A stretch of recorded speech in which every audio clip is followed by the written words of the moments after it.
Welcome to Around the Empire. I'm your host, Joanne Leon. This is a fully independent podcast. Lend your support at patreon.com/aroundtheempire, paypal.me/aroundtheempirepod. Please like, share, and subscribe to the YouTube channel, and stay tuned for some new platforms where you'll be able to find the Around the Empire podcast.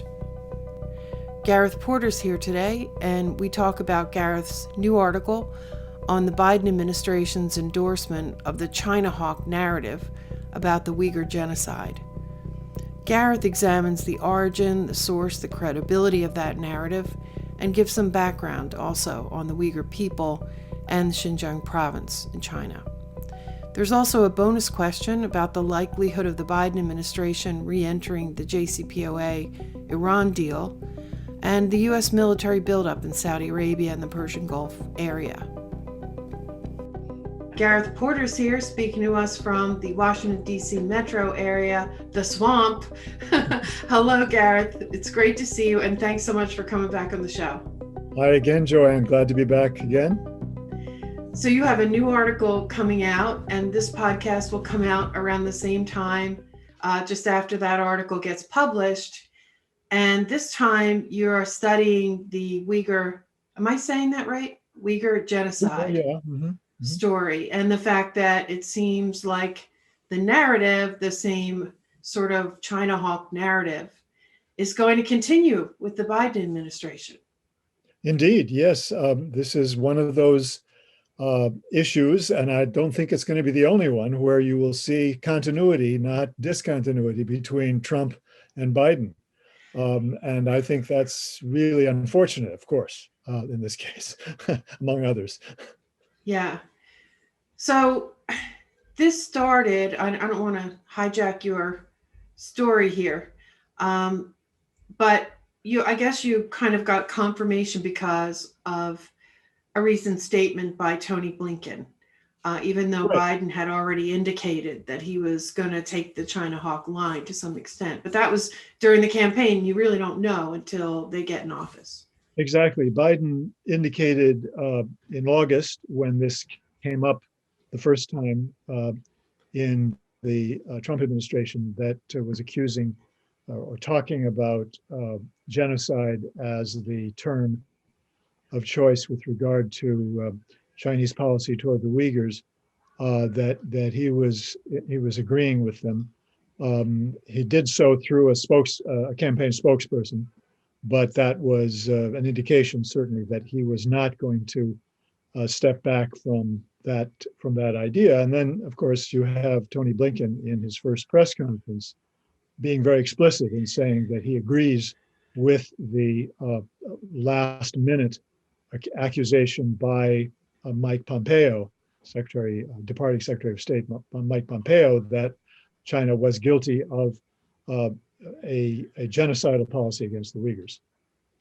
Was that his own decree, did he do an investigation, or did he just make that declaration? There was no investigation. There was no process. There was no process of interagency task force meetings or anything of the sort. It was clearly Pompeo acting on his own. He made no bones about that, I think is the case. So the main claim is that the Chinese government are committing genocide against the Uyghur population in Xinjiang. And Correct. You go into a lot of detail onto what this, because it is a complicated story. So, and it's a somewhat autonomous region, or I guess it was an autonomous region, and there are religious differences, and there are ways in which the Uyghur population is, not fond of the Chinese establishment. And so maybe if you would go into a little background on that. Well, just to be at least a very, very quick summation of the situation, I think you covered a few of the points. Definitely there was and is officially a Uyghur autonomous region in Xinjiang. Not simply Uyghur, excuse me, but it's an autonomous region of Xinjiang in which Uyghurs are a very prominent, to say the least, ethnic group. And in the background historically is the fact that Xinjiang was at one point, in fact, more than one time historically, an independent state. And it was called East Turkestan.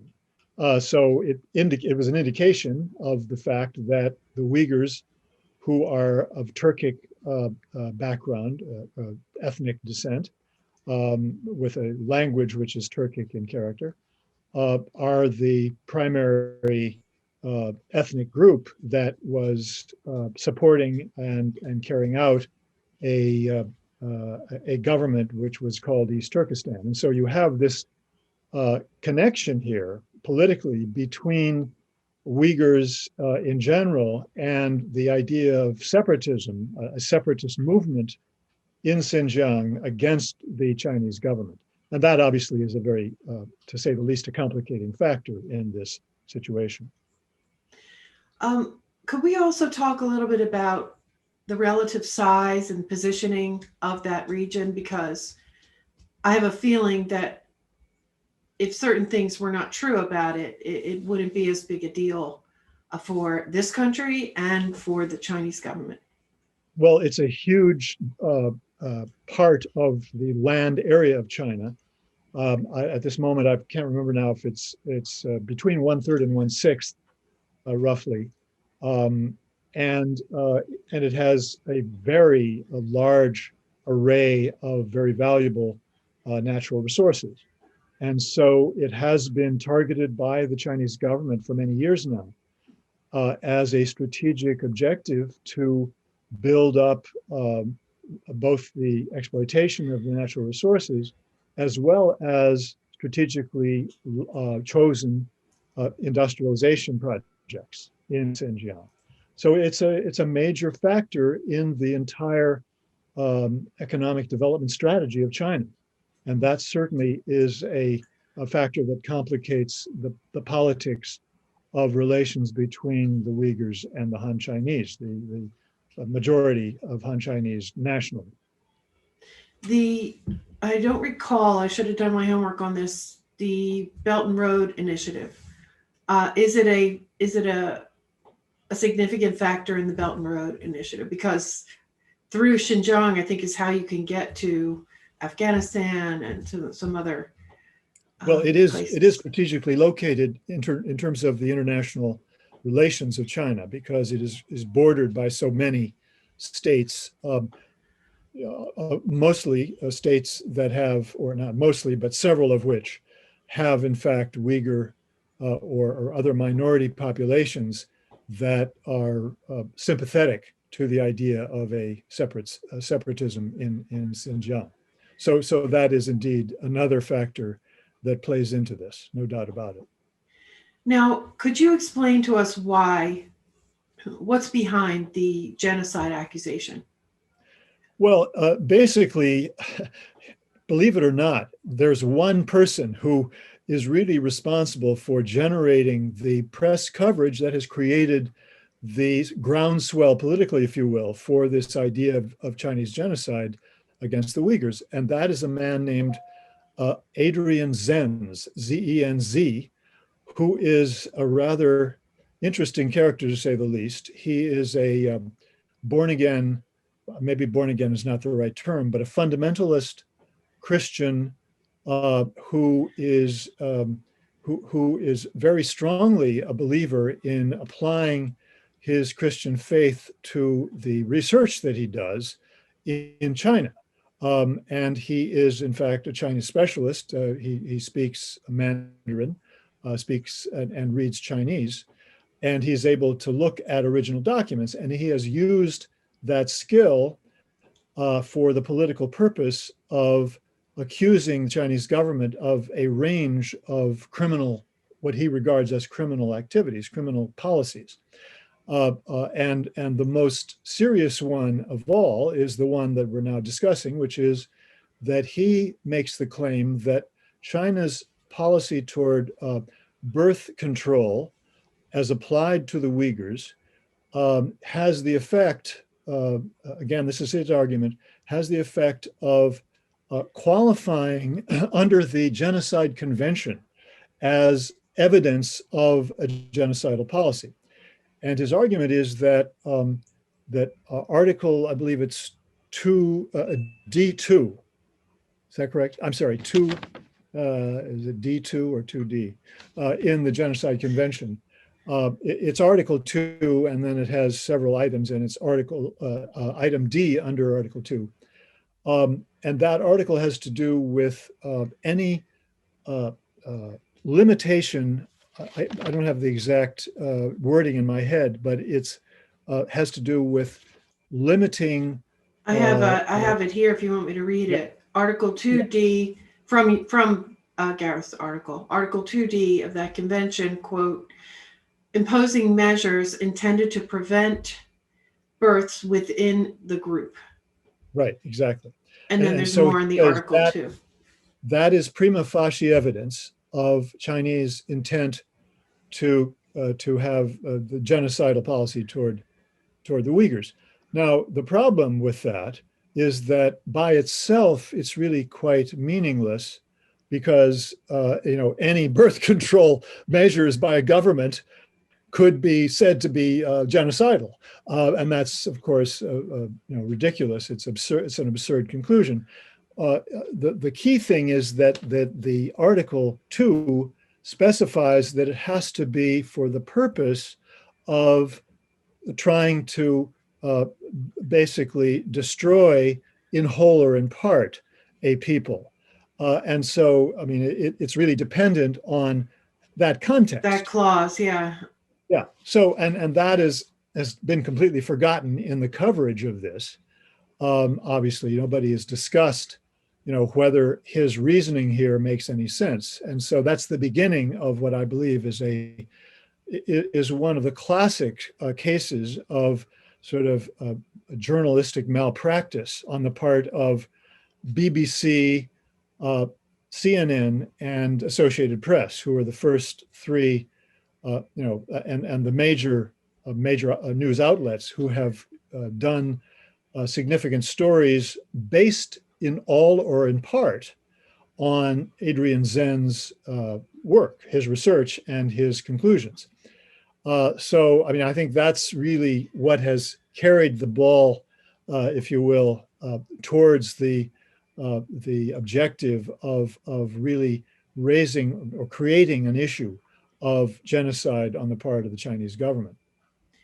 Yeah, and I guess that's completely separate from the claims that there are concentration camps, re-education camps, things like that. But so I was particularly interested in this because of the birth control issue. And so the overall Chinese population, there were population control measures for a number of years, right? The One China policy.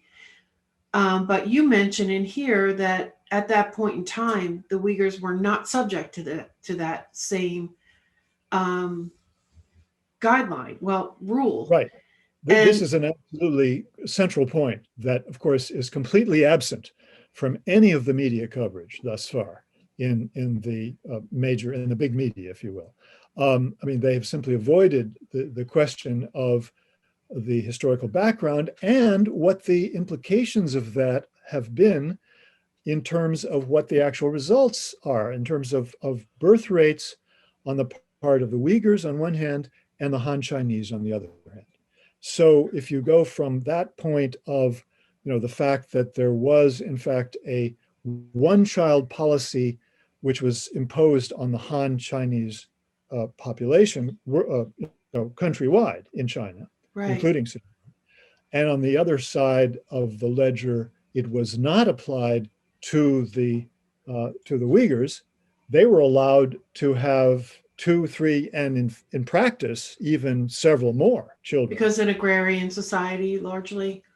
Well, I think the reasoning for that, or the reason for that, was perhaps more than a single factor. I think on one hand, they wanted to show politically that they were protecting the Uyghurs, that they were having a favorable policy toward the Uyghurs, because after Mao, there was a very strong effort by a series of governments, Chinese governments, to try to suggest to the Uyghurs that China wanted to have a favorable policy toward them. It wanted to help them. It wanted to help them develop and so forth. And that its intention was certainly not to do anything that would endanger their future as an ethnic minority in China. So that's I think the key thing here, that the Chinese really wanted to convey that policy proclivity on the part of the Chinese government. But what that meant was that for a long period of time, for several decades, the Uyghur population growth rate was higher than the population growth rate of the Han population in Xinjiang. And so what you have here is a case where it was the exact opposite of what was being suggested by Adrian Zenz. And I'm relying here on statistics that he himself used. These are official statistics that he put together.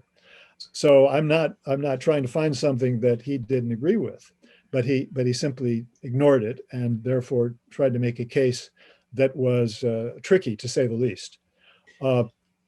So I mean that's I think a central element of the case against the argument that's being made here by Zenz and by all of these big media. You mentioned that he actually, when you look at the material that he cites, he actually contradicts the conclusion that he. Can you explain that real quick? Well, I think the main thing is that he uses the statistics that I'm using, and he actually has a chart, or not a chart, but a formal collection of statistics that shows the bar graph is what I'm trying to say. Bar graph that shows the level of birth rates over time between the Han and the Uyghur. And what that shows is exactly the opposite. He shows that the Uyghur line is above the line of the Han Chinese for decades. Then it starts to go down after 2015, quite dramatically. But the Han Chinese line continues to stay low, and it goes down as well. So in the end, the Uyghur population growth rate was never below that of the Han Chinese until 2018. And if you look at the entire 2010 to 2018 period, almost a decade, what was really happening here was that the Han Chinese population was being reduced in Xinjiang from 8.8 million to 8 million, whereas the Uyghur population was growing from around 8 million to 12.8 million, more than 1/3 increase in the population of the Uyghur in Xinjiang. So, anybody who is looking at this from the Chinese government point of view might say, well, what kind of a genocide is this? Yeah. And I think that's increasing the percentage. Yeah, I mean, now, so in 2016, I didn't have a chance to study the numbers. So I'm asking you some questions about those. But in 2016, well, first of all, I believe what Peter Lee had mentioned to me when we talked about this was that there was a migration of Han population into Xinjiang for a period of time. And because you said, industrialization, creation of these large industrial centers. And I think one of the things that the Uyghur population were not particularly happy about was that they would get the positions of, the management positions and things like positions of control. And so there were problems with that.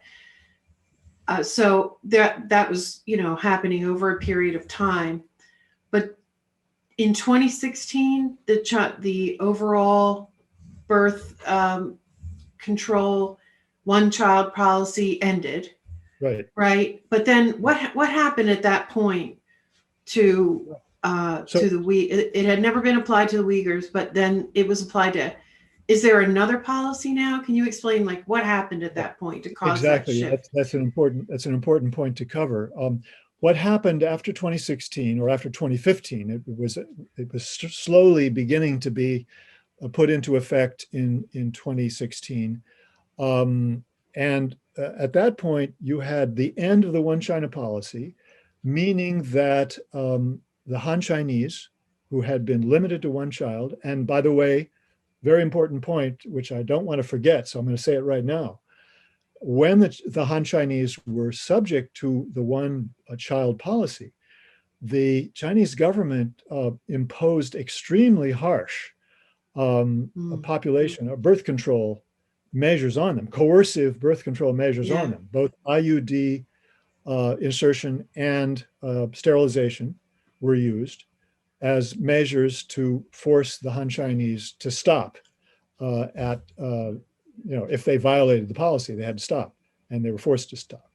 So at that point in 2016, then you had the Uyghur population who had been exempted from the one-child policy. They were on the same basis now as the Han Chinese. They were limited to two children, with some exceptions. There were always exceptions to the Han Chinese, whether they were rural or urban, as well as whether the first child was a male or female. These were the kinds of things where they made some exceptions. But generally speaking, the two, Han and Uyghur, were on the same basis in terms of no more than two children. But now it was the Uyghurs who were being subjected to the same kind of coercive use of birth control measures that the Han Chinese had been subjected to, which the Uyghurs had never been subjected to before. And I'm not saying that it was never used again against Han Chinese, but it was very minimal if it did occur after 2016, whereas it was applied much more to the Uyghurs. Now, there's no doubt that Uyghurs were continuing to violate the two-child limit.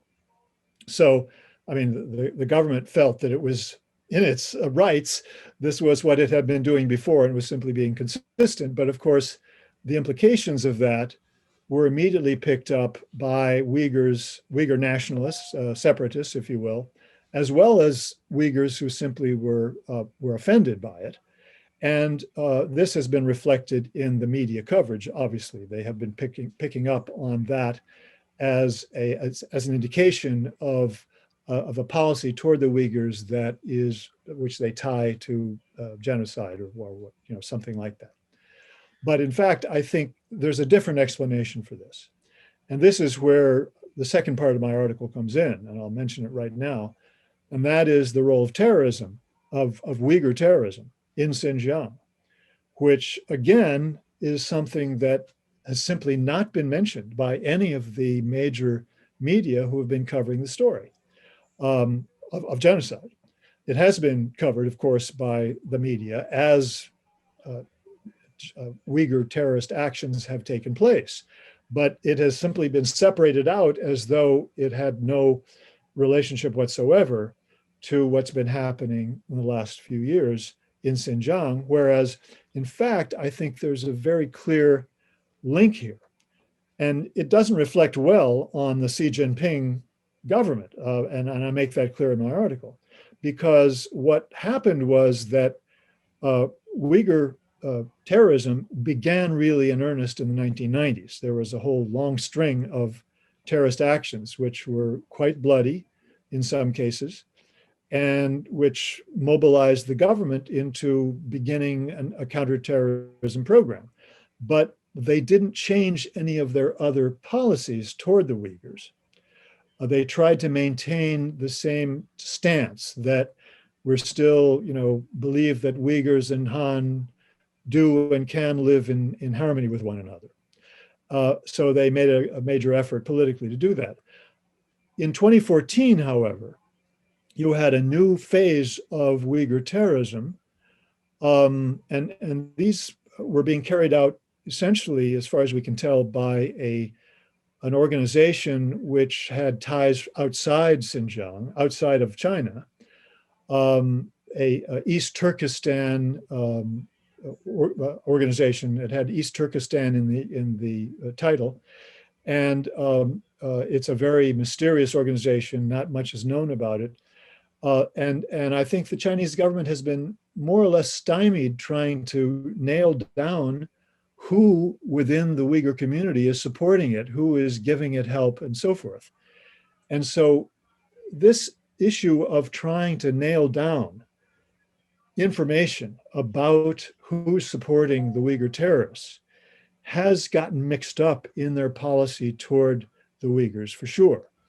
And I think that it's probably the case that the harsh measures, birth control measures that are now being posed on the Uyghurs, it is part of a broader policy that is in line with the thought that the real problem here is religious extremism.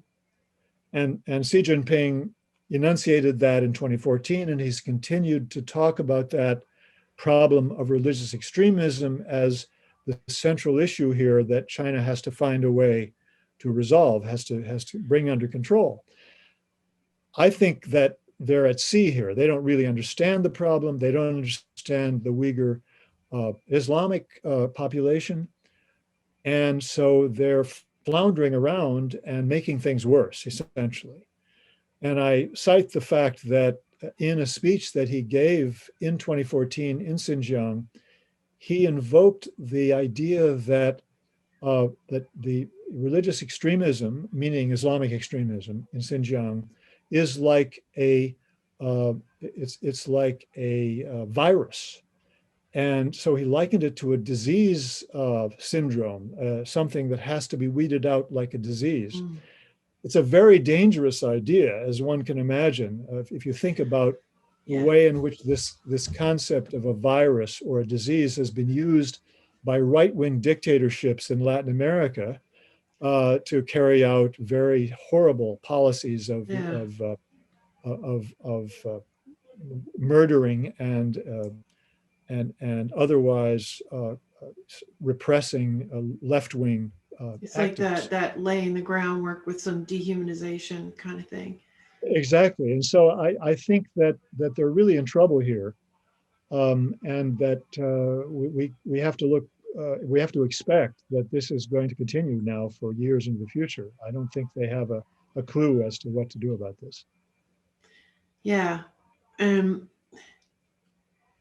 You know, we also had around that same time, 2014, 15, 16, we had the recruiting of Uyghur fighters, bringing them to Turkey, getting them passports, sending them in as proxies for Syria, and because I guess they're good fighters, they're good, you know, it's like the never-ending search for proxy militia fighters. Right. I mean, and Uyghurs have been in Syria, absolutely. They went in there and served their time and got more experience militarily. Then many of them have left, have filtered out of Syria and gone back home, or not necessarily back to Xinjiang, but back to other places outside Xinjiang where they may have come from. Yeah, so the idea, I mean, the Biden administration has lots of policy wonks, research people. So they know, right? They don't just pull up AP and CNN articles, right? Some of these people are lifelong scholars and things like this. So why are they continuing this narrative? Very good question. And it's, I don't think there's an easy answer to that. There's not a quick one word or two word answer, but I would suggest that from my point of view, a dominant problem of the national security elite generally, which certainly applies to the Biden administration's new entrance into the national security state, is that they are always extremely sensitive to making sure that they're not caught off guard, or not off guard, but uh, they're not caught in a situation where they don't look tough on an adversary.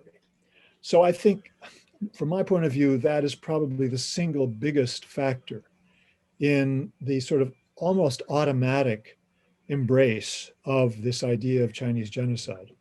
It's coming from the right. It's coming from those people who have the hardest line policy toward China in the Trump administration and outside, in the Senate and in Congress. And so these people don't want to be in a position of being subject to attack from them. And it's simply not worth it for them to split hairs from their point of view and have a fine-grained analysis of the situation, which is totally new to people. That would be the situation that they'd face. They would have to explain it from scratch. And it's simply politically not worth it from their point of view, I think. Yeah, I mean, one of my first thoughts when I read this article, which I jotted down, was to just kind of to thank you for writing an article like this, because especially now, I think it's becoming increasingly so. It's risky to make a counterclaim about something like this, about something that is or isn't genocide. If there's a claim that it is genocide, and then you say it's not, genocide denier, Exactly. to say that something, isn't really racist when someone has made the claim that it is, or anti-Semitic, or things like that. Like if that claim is made when it's not true, and it sometimes happens, it's a very risky thing for a person to come out and, to push back against. So I appreciate the fact More, that. Joanne, I think you're absolutely right on that this is a situation where the incentives are so difficult to overcome, that the incentives to go along with it are very difficult to overcome. Yeah. Particularly because so few people actually read the details beyond the first sentence or the headline, right? Yeah. And so, that's why it's so easy to call somebody a Holocaust denier or a genocide denier, Yeah. and so difficult to defend yourself if you're not dealing with people who actually read. That too. Yeah. Yeah. That's an issue too.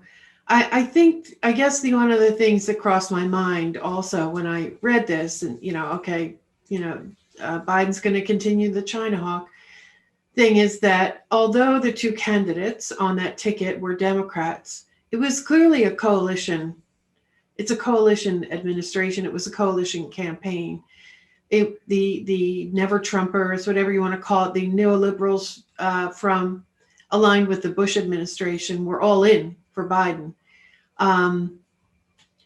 So is it an attempt to appease them? Or were there agreements made along the way? I think I'm seeing something similar in the situation in the Middle East and the Gulf region, where there's a bit of a bind with the Iran deal, which in a bonus question I'd like to ask you about for your opinion on that. But before I go into the bonus question, or first of all, let me ask you if you have anything else to say before we move over to a bonus question. Well, just one sort of additional point that I would make in conjunction with what we were just talking about is the Biden administration's determination to continue to carry out a hard line toward China militarily. Yeah. Now, they may well want to try to cooperate with China on climate change, but that's not going to change the fact that they are totally all in with regard to preparing for war with China. They are committed to the Pentagon strategy, which began to be formulated in 2018, 2019, and has been filled out continuously ever since then. New weapon systems, new ways of organizing the military, the different military services to fight China, and whole new realms of coordination, joint ways of joint fighting. All of this is set in stone. And so there's no way that they're going to deviate from it. And so they know they're committed to a hard line. And I think they would find it difficult to differentiate between that hard line on the military side and a different line which would deal with this sort of issue. So you need a big adversary. You need a really big adversary. Yeah. Exactly. I just don't think it's possible from their point of view to break down their policy into different parts in that way. Which isn't good, obviously, for us. It's not good. I'm not all that surprised, but I don't know. I think it could be interesting to see how this plays out, because I think they had a mixed up, muddled up policy during the Obama administration. I'm afraid it may be even a little bit more mixed up and muddled up. But anything that threatens the what do they call it? The peer level enemy, or switching from counterterrorism to this, whatever the term they use for that. Yeah, it's now peer competitor. It's great power competition. Yeah. That's how you justify, especially the Navy. The Navy really needs China as a big boogeyman. Yep. All right. All the services are now fully committed. That's their main meal ticket. So it's not just the Navy at all anymore. better deployment assignments too. You get to go to better places than Baghdad or whatever. True. Yeah. No, I don't think it's funny. I just, it's reality, right? So, all right. So, bonus question for you. Your opinion. I haven't dug into this deeply yet. I did hear your interview with Scott about getting back into the Iran deal. But there was something else in a different article that I read. And then we also now have Biden's foreign policy speech. So we've got all those things to put together in our thoughts and analysis. He says he's going to end the war in Yemen, and taking a little more of a hard line on getting back into the Iran deal, trying to get more out of it, which I think is exactly what the Trump administration was doing, something on the missile program. But something that Biden mentioned in that speech, when he went on quite a bit about stopping support for Saudi Arabia in the for offensive operations in the war in Yemen. But then he mentioned something about what we're not going to back down on defense. And I've heard that there may be even more deployment to Saudi Arabia. The answer to the bonus question is in a bonus segment for patrons. You can get access to these bonus segments, there's one for almost every interview, by subscribing at Patreon. Plus, you get access to other patron-only perks, like our Discord server, where we can talk among ourselves, and patron live streams and Zoom calls. So that's my tease. I hope that some of you will join us. Now I'll continue with the interview wrap-up. All right, well, I don't want to keep you any longer. Let's make sure everybody knows where to find you and how to support your work and how to follow you. Okay. One word, Grayzone. Okay. And I urge people to follow other people, especially Max Blumenthal at the Grayzone. They're doing great investigative work. Great. Thanks so much, Gareth. Great to talk with you again. Thank you, Joanne. I appreciate your interest.